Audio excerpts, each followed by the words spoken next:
you gotta kind of consider Skyline the favorite here. A couple of former LCS players, a couple of known names. It's a strong group of people. Yeah, even with the Eve nerfs, NK Inc. also is able to draw the Eve ban very early on. He kind of was the trailblazer for Eve in the LCS. He played so much of it back in Season 3. It's even more potent now in the 2014 season, so I can see why it's a pretty important ban for a TNT to get down. Yeah, they got rid of it, although it's still surprising to see her not really played that much in top tier. Like, yeah, I know. It's weird. It's one of those champions you're like, yeah, she's going to do really well. We see some teams run it because, like, AD Assassins mid are back, kind of, in a lot of ways. Like, there's a lot. You're seeing Kha'Zix again. You're seeing Yasuo. Zed's still getting played. It's like, you need AP damage somewhere. Well, surprisingly, actually, I think in the highest tier of play, Eve's kind of really difficulty of seeing her with the vision system is diminished a bit. The reason I think she's so annoying or successful in, like, mid to high tier play is it used to be that you could just kind of pink ward to avoid Eve. Now people don't think you can because she'll just kill the pink ward and then go at you. But in, like, tourney level play, they are good enough to get wards all the way into the jungle, so they see Eve while she's not invisible. And they're also much better communicating with each other and guessing and knowing where Eve is based on cooldowns of jungle camps and all these other really complex things to keep in your head, which you can't even do up until Plat, up until Diamond. It's really difficult. But in pro level play, you generally can. Where's the smart ping for she was here 30 seconds ago? Yeah, it's in your mind. It is in my mind. It's over voice comms when I'm like, by the way, Evelyn was at Wolves. She's probably bottom side of the map now. Well, of course, picks and bans have gone through the Elise, the Shyvana, the Kayle. A bunch of great picks here for Tint, but Skyline, they've gotten the Kha'Zix again for Golden Glue. Now, last time we played the champion, again, against that LoL Pro team where he won, he went 9-2-6. Nice. So, yeah, pretty good performance. Do you know what he was playing against? Because playing against Kayle as Kha'Zix is not a very easy matchup. No. I know that Kayle should be able to shove him in fairly early, and even later can shut down his burst fairly successfully as long as he doesn't get in a really isolated situation where he can get queued over and over again. Yeah, so we'll see if he can make this situation happen or not. Leap in and out of the slows, we'll see. Skyline, though, still putting together the same comp as last time, the Rumble. They also played before, and this was actually something I really wanted to know about, because maybe I'm just wrong here, I don't play very good top lane, but I feel like Rumble would have a really hard time against the super tanky bruisers, because they'll just run at you through the flame spitter, and you've got to run away, not doing any damage at all. And you've got an obvious Shyvana top lane here against Rumble, and they're like, yeah, Rumble's fine. I think it's the same reason that Vladimir would have some weaknesses. Right.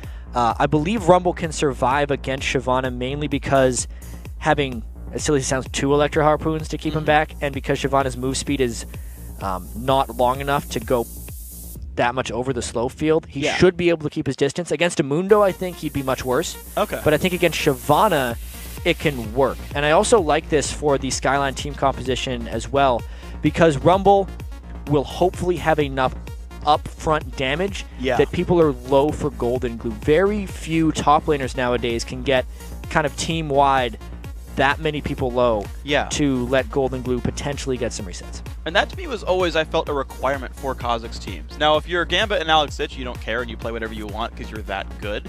But generally speaking, I've seen the only teams that worked well with Kha'Zix were ones that had that upfront damage, that had the Rumbles, that had maybe a Gragas somewhere. Absolutely. Even like Evelyn, but just something to start the fight out, get them low to enable the resets. And that seemed to work out. Yeah, and TNT, obviously, with their team composition, they have a little bit of resetting with Jinx, but mainly they're just a high damage team. I think Shyvana is one of the only tanks in that one, and that's generally pretty good pickings for Kha'Zix. If you're running a one-tank team, Kha'Zix can oftentimes just jump through that unless the tank gets really out of control. Yeah, how well do you think we can see like Kayle blocking that? Because he's got to all in at some point. Like, you're not just going to void spike poke and be like, I got to reset, right?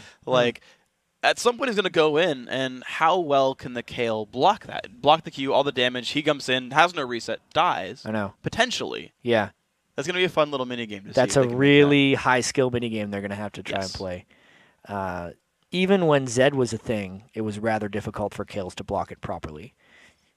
That seems weird to me. I know. Well, it's because he dive in, but that's the crazy thing with Zed is he just does so much damage even before his ult. Like, you can just throw out a clone and hit him, and he's down to half, and you're like, well, I didn't kill ult that. Like, you could kill out the death mark, but there was so much AoE damage that oftentimes you'd hold it on like too late into a fight. I can see that. Yeah, a lot of it has to do with sustained damage too. Like, against the Deathmark for sure it's good, but it's not an easy thing to use. Kale's got to be one of the most difficult champions in the game to play. She's a lot of fun, though. Yeah. I recommend all play that fun Kale? stuff. I do. I love Kale. She's one of my favorite mid laners. Did you know? I want you to give me one. Did you know you pretty much one-shot people with QE Lichbane? Okay, that I didn't know. I've seen that happen a few times. We were watching was it a Challenger game yesterday? And there was a late game team fight. We're like, oh, it might turn. We're like, where did the Jinx go? And we're Flash like, QE. Oh, Kale just Flash QE'd it. Yeah. All right. Did you know the only spell she has with a cast animation is her Q? True. No, her W. No, you can move with W. Yeah. The only spell that cast animation is her Q. Everything else is instant cast. We mentioned this the other day, but did you know she's one of 2 champions whose ranged auto attack can hit through the wind wall because there's no projectile? Yeah, her and Thresh, right? Yeah. Yep. Let's see. Did you know the best time to ult SKL against Zed is actually when he starts the ulti, not just the death mark at the end? Because they will almost always burst through and do all of that, and if you block the damage, then you're fine. Did you know the splash damage from her E does not work with Hurricane? The splash is on attack when she swings, not when she hits something. So she only gets one splash. And it's a melee attack, isn't it? No, she becomes ranged. Oh, okay. She's technically ranged, so she's you stop getting Ravenous Hydra. She will actually become ranged and melee based on form, like Jace, like Elise, like Nidalee. So you only splash on attack, which is only once, and then you have the just slightly higher bonus damage on the target you chose, which will go to everything, which will work 3 times. So you do get like a decent amount of bonus damage, but you don't splash 3 times. Yeah, she's pretty good in like shred compositions back when people were really trying to stack armor pen and magic pen as well. Yeah. It's often a very forgotten thing about Kale since she has so much burst damage that she actually shreds you over time by putting up Holy Fervor stacks, I think is the name of it. If that's still the name. I don't actually remember anymore. Yeah. Because I know her passive changed a couple times. The shred thingy. Yeah, the shred thingy. Her passive. We're good. That's how we actually do it officially as casters here.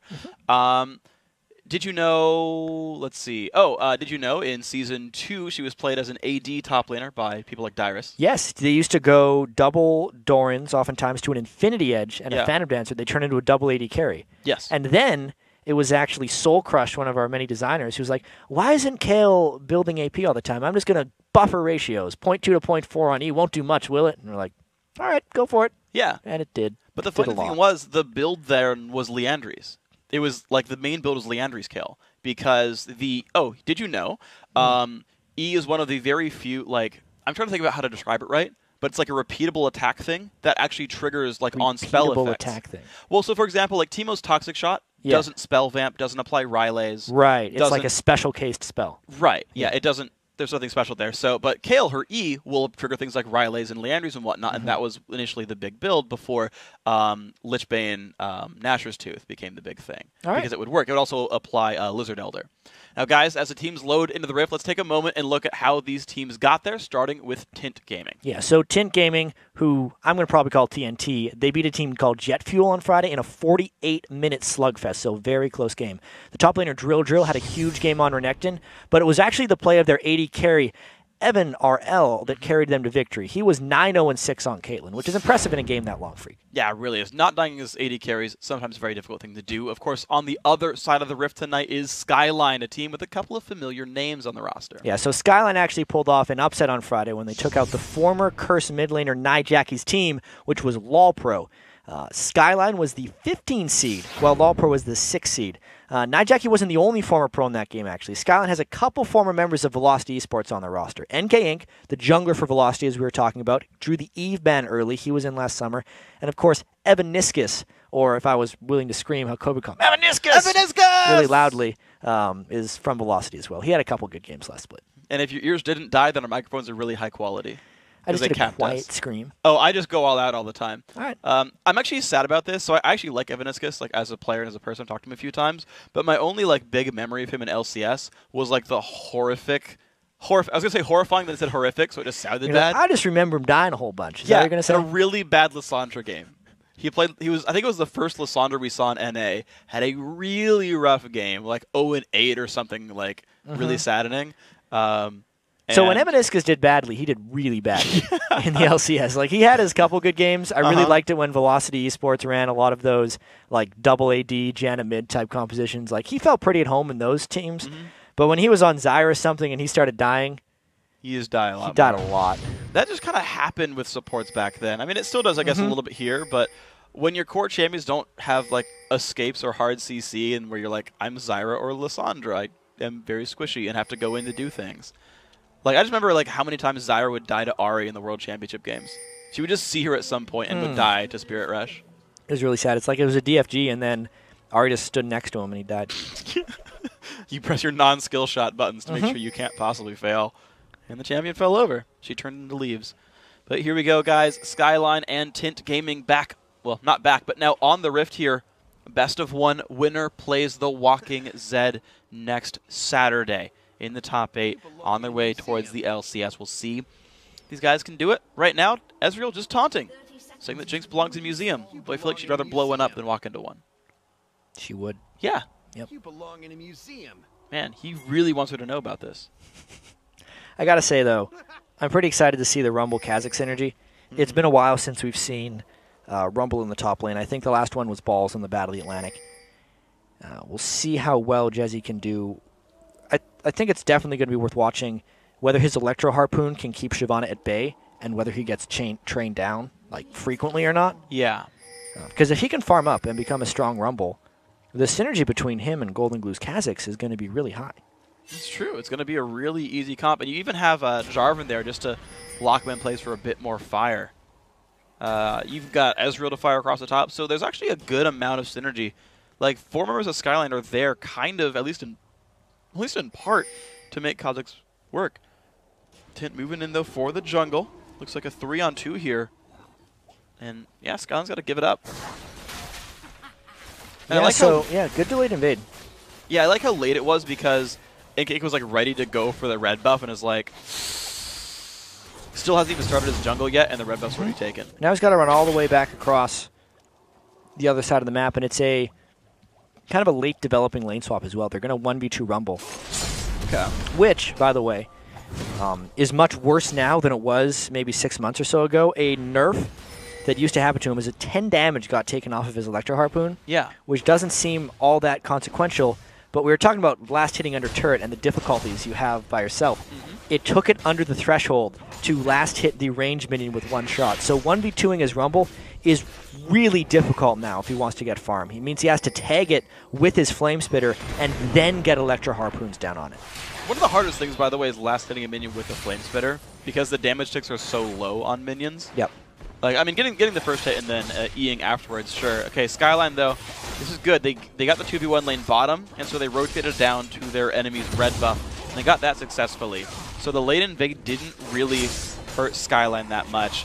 Now, guys, we got a quick pause. We're gonna get ourselves back into the game in a second, but we've just seen the early jungle developments. Despite a really clever late invade by TINT, ultimately nothing special happening to the junglers. Yeah, I don't think much is going on. I am interested to seeing how the Jarvan jungle fares, because we saw so much of it, and then really the nerfs to its width on the flag toss combo really just got rid of his play. It's very easy to miss that now. It's just, I want to say it's like actually playing lawn darts. It's actually jukeable. To me, it's really hard to land. To me, as a guy who lanes more than I play jungle, I just like, oh, it's actually dodgeable now. This is nice. And I'm just like smugly happy about this. It's like, oh, I have counterplay. How sweet. It's interesting, though, because you see the Jarvan in the game and you're like, oh, it can dodge it, but you just don't see the Jarvan in the game anymore because people don't like missing it. Yeah. If he's good enough to land these skills, though, it's still the same old Jarvan. He's still got the same damage. He's still bursts crazy hard, and his ganks are incredibly potent.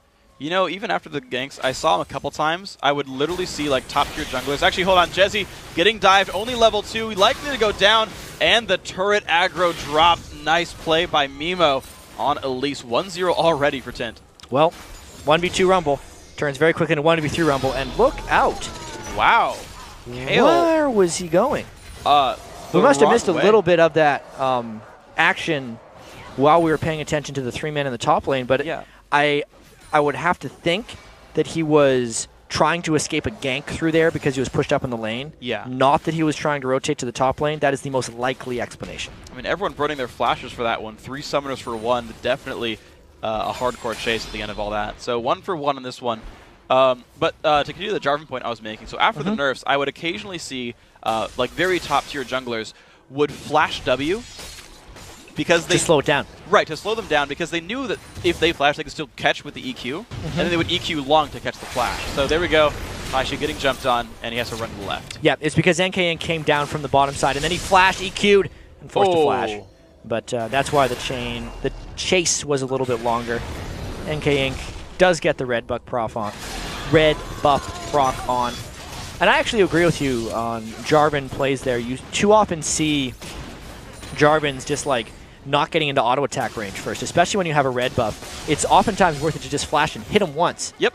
Especially as Udyr in the jungle, if you have a red buff, a lot of people will, like, since you're going to catch him anyway with Bear, they think, oh, I'll just run up to him and force the flash, and then I'll flash after. But it's actually better to point-blank flash into them and get the Bear stun, because the slow plus the stun duration will allow you to catch him afterwards anyways. Oh, wow. Yeah. And you get the early I find upfront it's more damage. effective, at least. Yeah, that makes sense. At the very least, you trade flashes, which you're going to do anyway, and at best, you get a kill.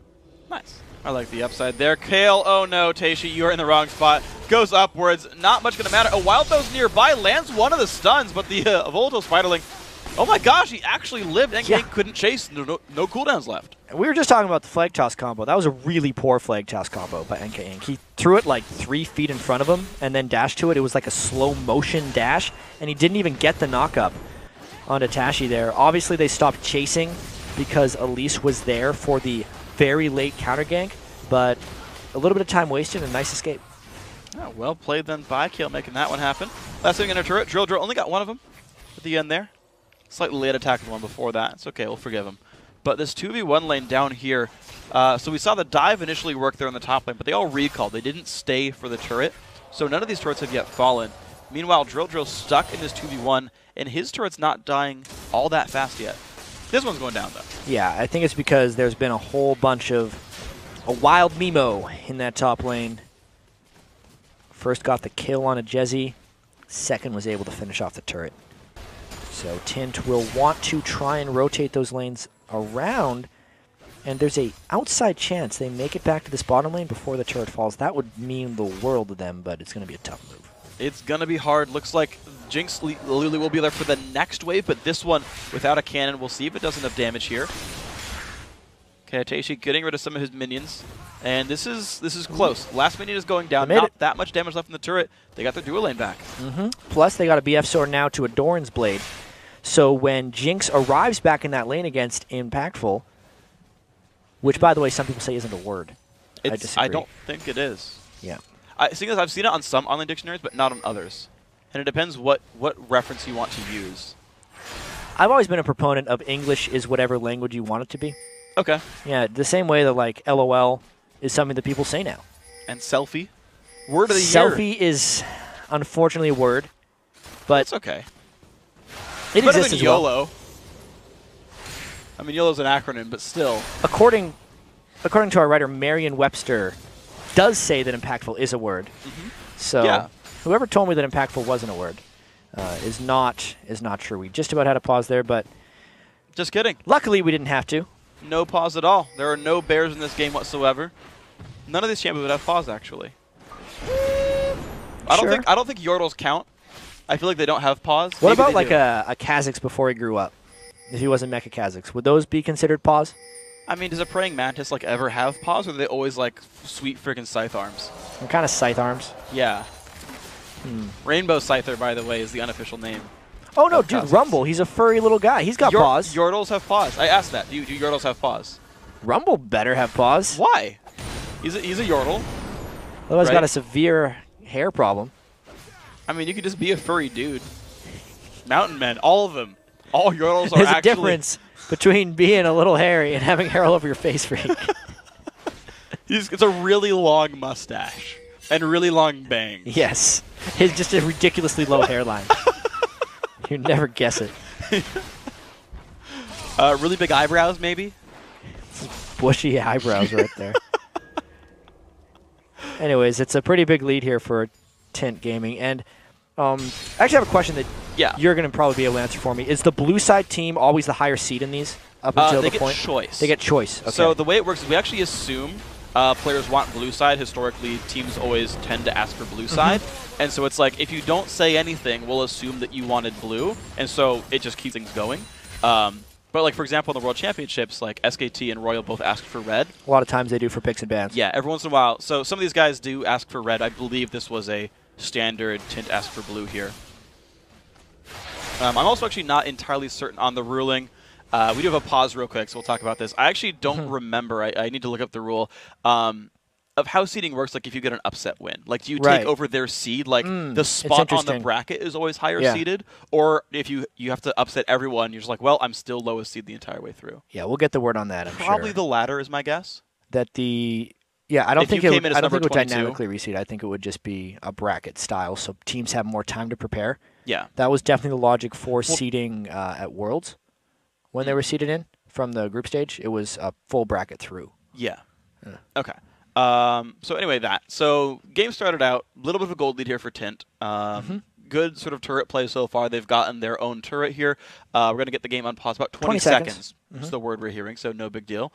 We are playing on a delay from the game itself. Yep. And then it lets us do cool things like this. We never see a pause screen. Yeah. We can lie to you about stuff. We get to talk for like 6 minutes before a game starts. Yeah. We also know when it's going to end. And so we can be like, I don't know when it's going to end. They don't tell us when it's going to end. He's told me. You are a little cheater. I'm not doing the analysis. I'm like, I think this might be a game-winning push. No, there's not going to be a fight. I like spectate my other computer and be like, I really think they're going to go for a 3-on-1 dive because of, I think it's going to work. How does he always know? I'm just really good. That's the secret to the crystal ball. We actually not time-lapse. Everything's actually slightly in the past. The games are played like a day beforehand. Starting theories for you. That's not true. Starting theories. Dangerous theories. Tin foil hats, guys. Yeah. All right, here we go. TINT up in the mid lane. You've got Taishi still, despite getting ganked a whole heck of a lot of times, he's still pushing up that lane a decent amount. He's down in minions, but like he's not flinching from that lane. No, not in the slightest. I mean, Golden Glue has done exceedingly well against Kale so far in this one. It's a tough lane matchup, Kaz against Kale, but NK Inc. has given him the ganks when it really matters, and it's allowed him to pull up a CS advantage. He's going to want to get that Ravenous Hydra as quickly as possible. We got to see Kaz a couple times in the North American LCS to very varying success rates. Yeah, we really have TINT, though, in control over this dragon right there. Looks like they're getting their first, but it's what looks like a 5v5 if they show up here. Slow out Evaniscus, pull onto Evan RL, the play as well. Rumblety comes across the flash away. Who's going to go down first? A lot of damage on Evaniscus. The chase still in. Kale goes down first. Looks like a big fight here for Skyline. They've picked up 2 so far, cutting backwards. Evaniscus not going to land the play, but TINT on the run now. Jezzy gets his spells back up, going to land the slows onto Evan RL. Jezzy picks up the first kill. Looks like that was a pretty amazing fight. 3 for 0. They lost the dragon, but they got themselves right back there in gold. Got another quick game pause for you guys, but SKL wrecked that fight. Oh, yeah. Just now. The Rumble ultimate placement was exquisite in that one. It got everyone low, and then there was a really nice push-pull, I think, by NK Inc.'s Jarvan being in and out in that fight, really utilizing that flag toss to its best abilities. That's actually one of the cool things about what Jarvan can do is when you go in for the knockup, 2 really minor things. So one, you never want to W immediately because they're still in the air. You'll lose slow duration, right? EQ, hit them, pop the shield a little bit late for extra slow, but also then because you have a shield and they are slowed, that same move that you talked about where you can walk back and get out there, right, and get out of range is much easier to do because they can't follow you in the first place. And I know some junglers, I know Meteor started talking about this by the end of Season 3. He's like, I started maxing shield second, and that's crazy. Like, max rank shield in a full team fight's like over 400 points. As far as just being tanky, since a lot of the jungles, Jarvans, are just exceedingly just meat shields. Yeah, their job is to be tanky. And you do get 3% attack speed for your team per rank in the flag toss, but the cooldown doesn't go down. The damage goes up, okay, sure, but like you don't get that much per rank up. And he's like, oh, at level 13, I have 400 bonus health and a bigger slow. That's great for us. And he's just about got his first big jungle item, too. Not a huge amount of farm, but definitely outpacing a Wild Mimo. NK Inc. spent much less time 3-man pushing lanes and much more time farming. So even though they're down 2 turrets, they're almost caught up in gold, which means there's a lot of unclaimed gold on that map for Skyline if they can get any type of push going now that they've shown they can win some of these fights.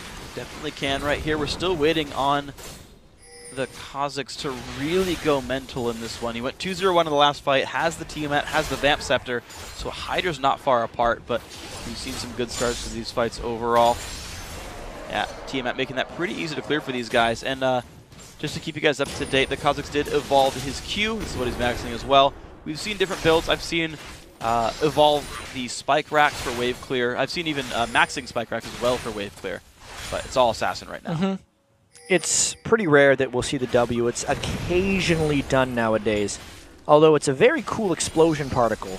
It's a bit of a shame we don't get to see it more often from these guys. I think just the assassination potential from the Q and then the reset potential from the E is an absolute must. Oh, yeah.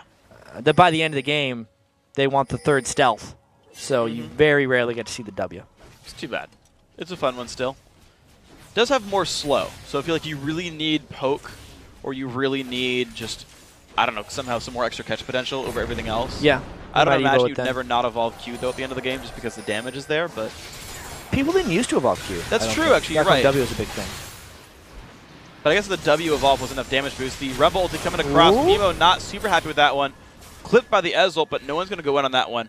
Just forcing a couple of retreats there as Elise goes back in the jungle to farm. Well, with Equalizer down now, there's a little potential if Shyvana wanted to engage, but actually Jojo comes in from the side instead of the back. If they catch a Cocoon, I think they would have been in. They just didn't quite get it.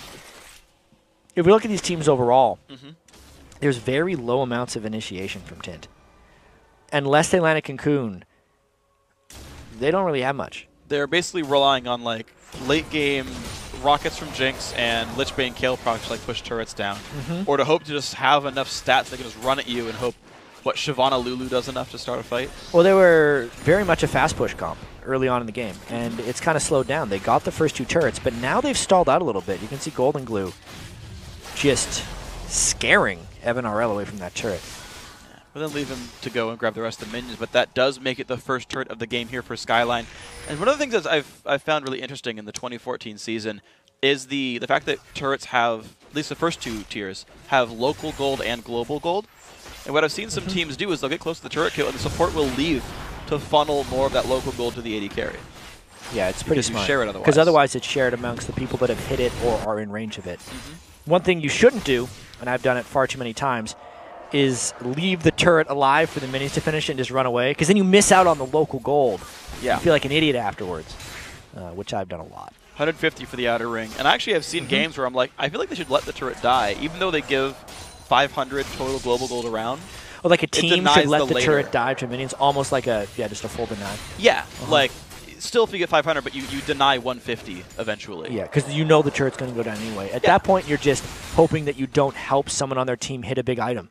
Yeah. Because it's funny, gold doesn't mean anything until you spend it, which is oftentimes forgotten in these games. You can see like this gold is this game is dead even, 20.4 to 20.4, but I guarantee you one team has more gold than items because some teams haven't shopped. I mean, just looking at it now, Skyline has way better completed items. It's a Ravenous Hydra, plus the Haunting guys on the, well, maybe it's just the Ravenous Hydra. I was just comparing the mid laners. Everyone else is pretty even if you compare like a Cutlass to now a Leandry's. You know, those are big ticket items, and they don't see the same big ticket items on the other side. And then you've got just to make it even more confusing, you've got a Sightstone done on one side. That's for Tint's support. So that's gold not spent and lost on wards, at least not as much. I see 2 Sightstones. Oh, there was, sorry. Did he just buy it? Lulu just bought it. Oh, okay. Sorry, he was actually without one for a short time. Evanis has had his for a while. But then I looked down and saw it, and I was like, oh yeah, that was the guy I was talking about, and just kind of face-palmed to that one. But yeah, very equal gold right here. Looks like the teams are kind of going back to their side lanes. And we'll see who makes the next play right here. I feel like the mid laners aren't so crazy powerful that they're just going to like make awesome, crazy roam plays. But that is probably more on the junglers to catch someone out. It's interesting how both the mid laners have just kind of turned into side laners, and the mid has become where everyone's grouping up their people. I think the big part of this is middle turret's most important for the fast push teams, and because of the lane swapping that happened, the side lanes fell very quickly. So now the battlefield is this big old mid lane, and the teams are not letting it go away because they know how much importance it holds. Yeah, TINT actually, the only outer turret they even have left is the mid turret. Interesting stat, by the way.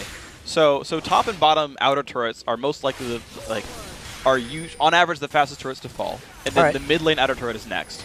But then of Tier 2 turrets, mid lane is actually the most likely turret to fall first.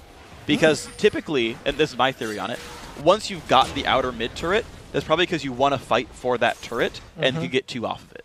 And you just go straight up the mid lane because it's generally closest. Whether you win a lane it's on either side of the jungle, there. you can just run straight up the mid lane. Yeah. And so you tend to get both when you kill mid turret. And the next ones follow. But and that continues the rest of the way through. Mid lane inhibitor also usually the first one to fall. Really, people just have a deep-seated need to play ARAM. And when the game gets like 20 minutes in, they just group mid. Yes. Yeah. That's actually how it works. Here we go, guys. Skyline picking up the dragon, though. Not a very hard one for them. They just kind of got there and no one really contested it. TINT losing a lot of their pressure right now. It seems like they're waiting for KO to catch up. You talked about Golden Glue having the Hydra done to like not even close to Nashor's Tooth yet for Teishi. And that seems to be a really big point here where it's like, all right, Kale, we're going to wait for you to catch up, and Jinx will hold mid in the meantime. Kale has a lot of catching up to do as well. Not even a Stinger. You usually see Kale go Stinger first item, but Tashi decided to go Fiendish Kodak because you probably want to heal a little bit more. This is that ARAM need we were talking about earlier. Yeah, they've still got at least Jesse up in the top lane split pushing. Someone's got to defend that because the minions are going to reach that turret soon. But no one... There we go. Okay, Shyvana's going on their way. Drill needs to show up to defend that top lane, but it's going to be a bit late. He'll lose some of the minions to the turret up there. And NK Inc. No, never mind. Blue buff's not up right now, but it feels like Skyline's now the team that has the better map awareness, the map vision, and, absolutely, and play calling. Yeah. And I feel like they're going to start controlling the jungle. They've got wards over the blue buff. They already got the dragon for free, basically. Or, like, without any contest, I should say. They obviously Nothing is tried. Free in League of Legends. Nope. It's something we've... Except trinkets. Really started to talk about. But even that... Opportunity cost. It's an opportunity cost of a different trinket. If you That's get a why Baron we don't see blues. That no one was contested, it's because you snuck it. Or because you had vision control of the area. Because you smited it away. You get a dragon, it's because you scared him out of the area. Get a turret, it's because you spent tireless amounts of time just chipping away at it. Yes. Everything in League of Legends is earned. Yeah. And to speak to your Baron point, actually, there's actually huge opportunity cost in actually taking Baron. Doublelift could have been taking Wraiths right then. Think of all the gold. Think of all those 4 gold Wraiths Doublelift could have killed every time his team goes for Baron. So much on the table. They are really grouping in this mid lane, though. Another thing that's happening is since there's just such low initiation potential from TINT. Yeah. Like the Shyvana coming in from the side is pretty much all they had. So as soon as SKL was saying, well, I guess I'm going to back up a little bit, then there's nothing TNT can say about it. Unless, while Mimo lands a cocoon, we're not seeing a fight. And if SKL doesn't want to fight, not gonna. That's going to be the decider. Yeah. And, you know, to think about this, like, remember the CLG curse game? Whoop! Oh, he got it! Nice shot. You could say that was an impactful ultimate. It was, because he got blue buff. Yes, it was. I completely agree. Oh, that's his name, too.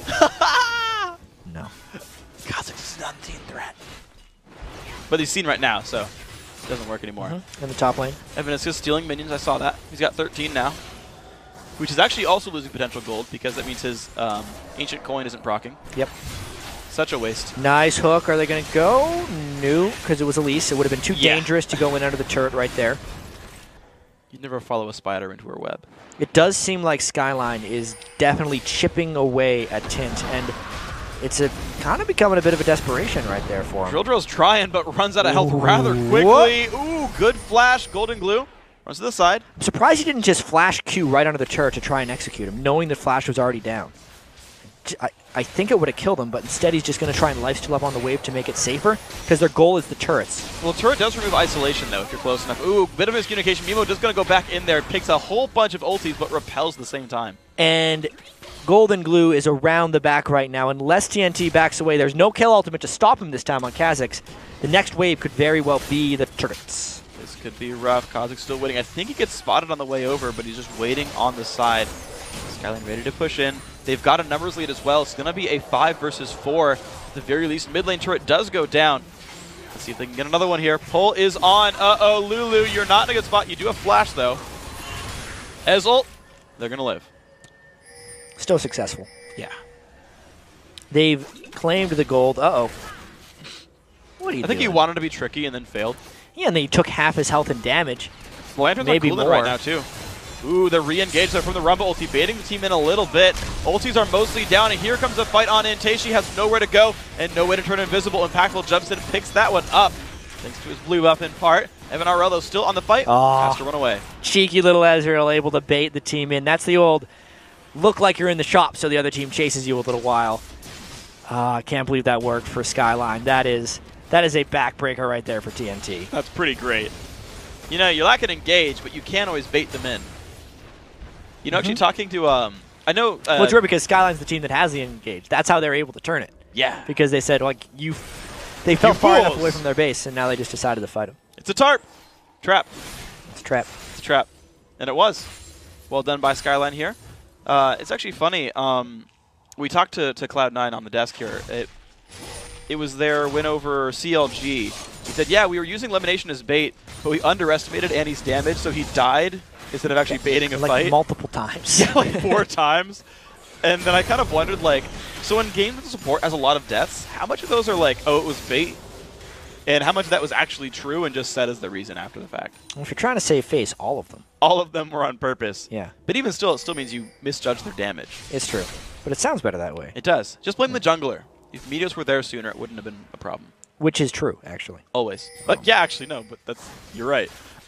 You could say that about anything, though. So you're like, you know, we would have won that fight if it was 6v5. You're like, well, you're probably correct. That's just an impossible scenario, though. Not for Yorick players. Or even Annie, in a way, if you count it. I don't know if Thibris counts as a full 1. No, definitely not. Mordekaiser, maybe, if he gets a ghost. 6v4. And at that point, it's 6v4, so absolutely. And that's a real scenario, so you're correct. Yes. We're learning. You can have real scenarios for excuses, but not made-up ones. Oh, right. So, you know, if Warwick had a wit's end in this game, then it would be... then SKL would... No, TNT would be at their wit's end. Yeah. Such a good joke, freak. I'm amazing. All right, here we go. Skyline looking to flank around. This is not too good for TINT. See if these guys can go in on this one. The Rumble ulti actually doesn't land on much, and wow, the flashes to dodge the hook as well. TINT still on the run. They have a turret to run to, actually. The box slows some down. Yeah, but Kale is split pushing on the other side, so that disengage by TNT was actually pretty key. Taishi just now getting a little bit of damage down with that Nashor's Tooth, and TNT's going to want to stick around and distract SKL as long as possible for this one without actually getting a fight because they want time for Kale. Or they're just going to dive in. 4v4. Lulu ult knocks up every single one. Jinx gets excited. The dive is here. Oh my god. NK Inc., you knocked in your own team. He got himself and his friend killed. Only Impactful's going to survive. 3 for 0, and Kale gets away from the Kha'Zix defense. So the one big initiation they could have is Shyvana plus Lulu for the big dive, and they pulled it off just now. Again, it doesn't really matter if they hook the Elise because there's no follow-up potential, and Shyvana gets the knock-up on everybody because Lulu got it right there. And yes, as the Flay hit, the Jarvan ult also did, and that's a bad place for NK Inc. and Evaniscus to get trapped in. The reason they were able to initiate right there is Golden Glue had just went back and they decided to go for the 4v4. Right after the 5v4 it stopped. And you got to consider, when the mid laner who was 2-0-1 had the highest CS in the game by like 60 backs, that's a big loss in power. Skyline. Huge amount of gold just left that team. Yep, and that's why just looking at the gold doesn't always matter. It's the gold and where it is and who has spent it and what they've got because of it. And that gold just went down the drain right there. So TINT really back in this game. 1,000 gold apart between these teams. Kale really catching up a bit here. Still hasn't upgraded boots, but is on the way towards, I'm guessing, the Lichbane. Gotta be. Well, we did see one player, it was Challenger actually last night, Nashor's Deathcap Void Staff. No Lichbane until the 4th item. Still probably pretty successful, I imagine. Oh yeah, very strong, but just a different look for it. Less bursty. It was ironically the more auto attack focused build because you have a higher ratio for the constant swings. Yeah, the reason I think that Taishi is going to go for a Lichbane here is they just found their first seed of success doing a split push, and the Lichbane will become a bigger threat for that situation. Oh, absolutely, but unfortunately, he's not in a good spot. Gets hooked as well. A lot of burst on him. There's the ulti. Baits in Kha'Zix a little bit. Oh, but no. Look at that combo. 1 has gone down. It's going to be more. 2 have fallen, and there are the resets. 3 so far. NK Inc. even gets out safely. Can the chase continue? Only 2 members left for TINT. That was just a fantastic catch. This time they comboed the Cataclysm with the Equalizer. Check this out. Anking goes over the wall. Doesn't matter if he doesn't get a knock-up. He was just getting himself in position. And it was the Thresh Death Sentence that baited out the Kale ult. And then that flash wasn't actually that beneficial because it just grouped everybody up for Skyline's combination. Golden Glue got on top of all the damage, was able to get some resets, and was able to eat it. But now it's about the steal. Can they get it? No, Mimo is a little bit too late. Not quite dominant tier. Picked up by Kha'Zix as well. 3, 0, and 4, proving he's the superior bug here. Whew, that's a risky one. Yeah. Such a risky Baron. They opted into the 50-50, especially when it's a best of one. Doing something like that. They are the ones that dictate the team fights, so they didn't actually need to rush that Baron, but since they won and got the 3 kills, they thought they could take it, and they were able to get the smite. So props to them, but that is a dangerous, dangerous call. Dangerous choice. It does pay out, thankfully, for the Skyline fans out there.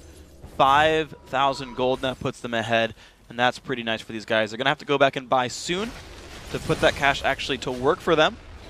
Instead of you working for money, you want your money to work for you. Heard that one a lot. Skyline going for that motto right here. I've heard that. Yeah. I would say that's more of like a gold per 10 item strategy. That's true. Yeah.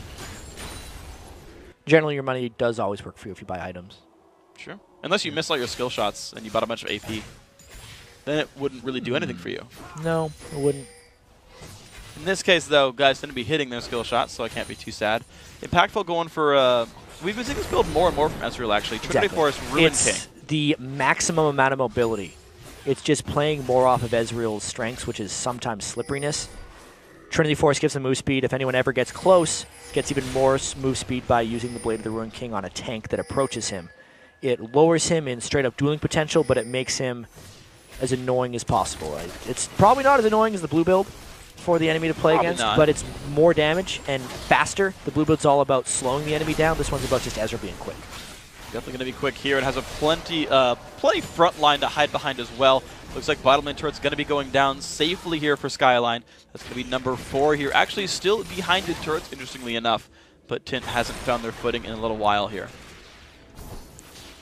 No, 0-4-0 on Taishi is not exactly what they want. You can see the Ezreal just flew out in the top lane to clear that, which tells me that SKL wants an extended siege moment here. I'm a little surprised they haven't used Golden Glue as a solo split pusher more. That's generally what I've seen other teams to get a farm Kha'Zix going are, but that's a nice hook on a Kale. Wow, half health from a bunch of different sources. No all-in, just half gone, just from that. He still doesn't have too much ability power, 208, so his heal isn't super huge.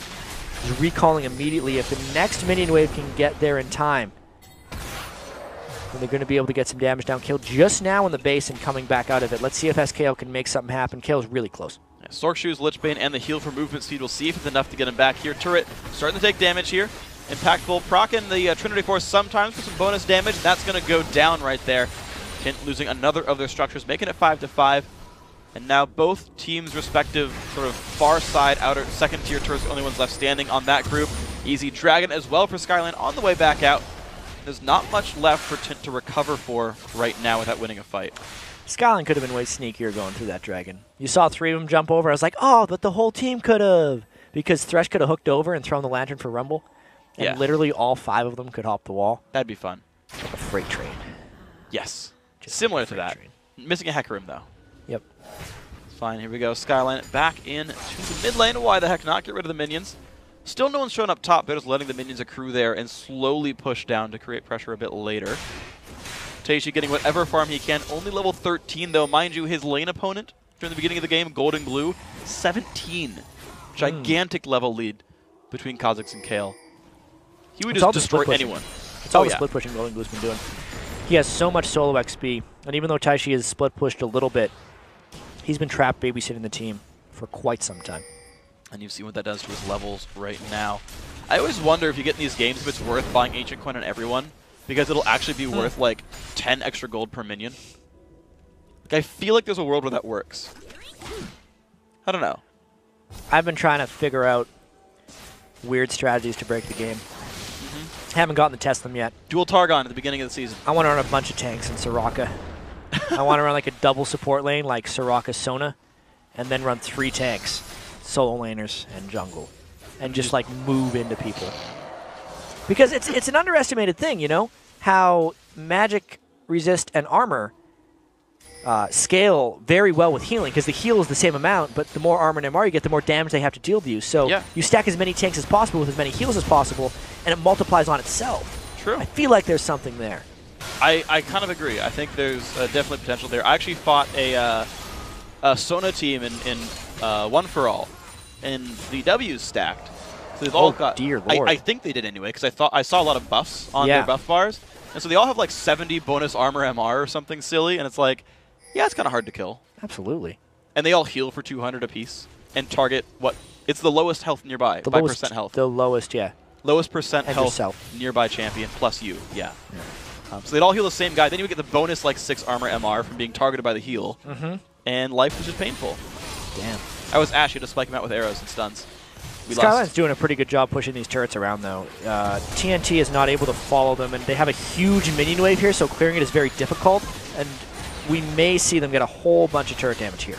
See if they can get it. This one's down to half right now, but they're backing off, giving a decent amount of room for Tint to push stuff away. You've got Static Shiv plus 2 more items on Jinx, so he does kill minions fast. We'll see if they're safe enough otherwise. Gonna do some more ward sweeping. Looks like actually with Baron in 40 seconds, Skyline might take the time to prep that fully. You got a couple guys looking to recall, a couple guys putting wards down. Looks like Skyline are happy to take some time and just go objectives. Yeah, they're completely fine taking their time with this one. They know it's the best of one. They made their rush move by sneaking the Baron, well, not sneaking the Baron, by trading a Baron 50-50 and just trusting NKing Smite ability. Now it's time to play a little more conservative. You don't want to flip a coin too many times. At some points you hit tails. Unless you call tails, in which case, that's okay. Yeah. I think they're waiting for the next Baron. There's no reason for them to stick around and turret dive when they can just get the Baron to come up again, considering TNT has no control in the area. They can sweep out any wards they see them place. They probably know that that's the deepest ward that the entire team has there, and they're just going to maybe play around this corner and try to catch people. Well, they caught Wild Nemo, knocked him there. Goodbye! He is dead. Drill forced to run, and the chase is on. There's the equalizer combo. He's going to get flashed out of, though. Drill still on the run away. SKL looking for more. Nice flash. Jumps in onto Evan RL. One more. Ooh, you going to go for? The damage is there. Yeah, there you go. Golden Glue picking him up. Good by Evan RL. 2 kills for none. Now Skyline could backdoor turret. They can go Baron. Yeah, Golden Glue flashed over the zap there in order to get more damage. And they're actually opting, instead of trying to take the turret 5v3, to just go and take the Dragon, the Baron 5v0, as long as they can burst it down, and then think of diving later on in the game. This is actually a call I generally agree with, even though most people always say to get the inhibitor first. I like the Baron as long as you have someone tanky on your team, and they do an NK in. This looks pretty safe. Ultimately, no globals are available, and the Elise is not nearby. Skyline gets Baron Nashor at 35-15 into the game. And I was going to say something, but I forgot what it was. So Skyline. Was it about Baron? It might have been so I remember thinking about a story about the coin flip, but I think it was something else, but I forgot. Oh, yes, it was Golden Glue picked up a pink ward dropper. I very rarely see that trinket upgrade, but he upgraded his warding totem into the one that drops pink wards on a 3-minute cooldown. Why would he do something like that? Because, so my thought is he didn't want the 3-minute cooldown to go for a lens, but he still wanted a ward sweep. And pink wards just are good. He's also basically got no item slots left, and he wanted to continue to be able to ward for his team. And his team probably wants pink wards. Oh yeah, absolutely. I think that's the big thing.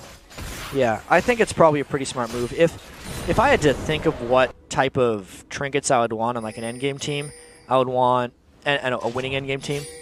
I would actually want a couple sweepers and a couple pink wards just to mix up.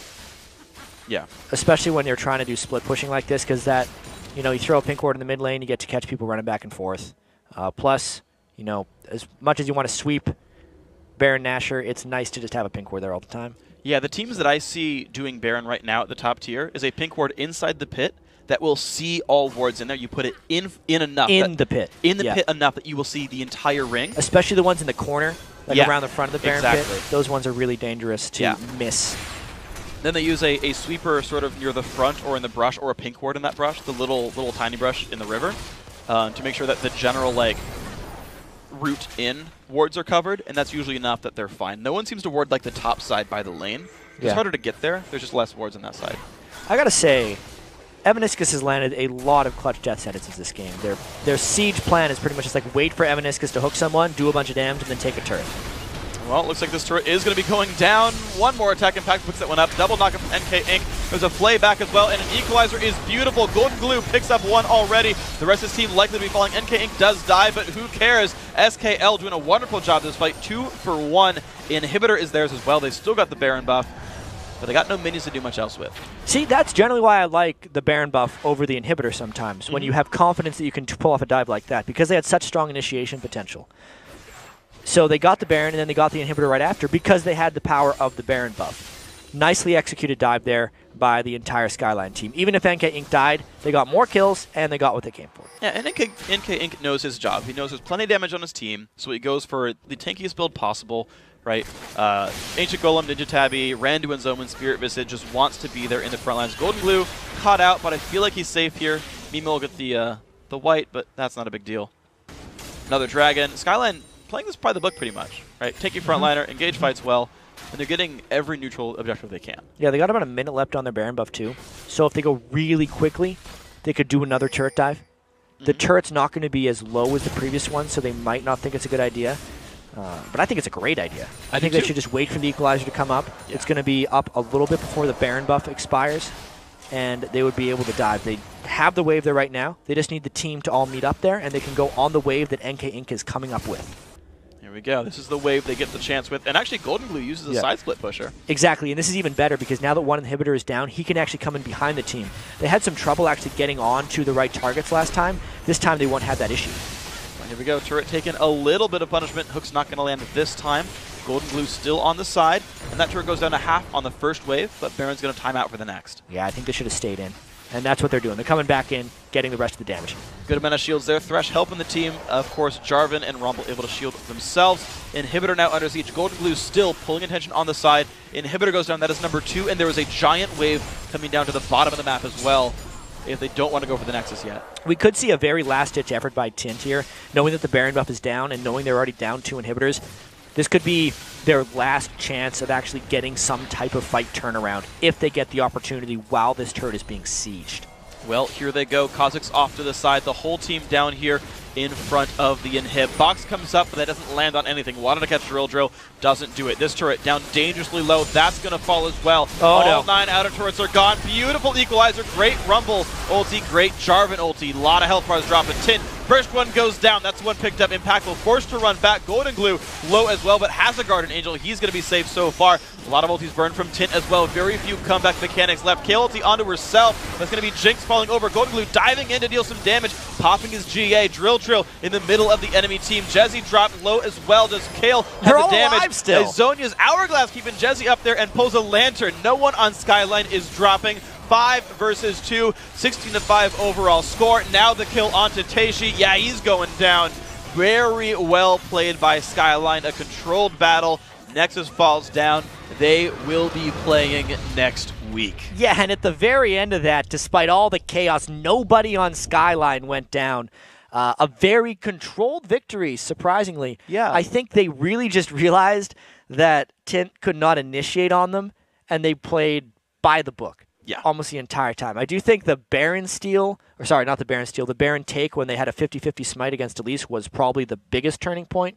But aside from that, they played solid. Well, well done by these guys coming back from a bit of an early game deficit. But of course, now that the play-in round of the Challenger Series is in our match history, let's take a look at the fully filled out North American bracket.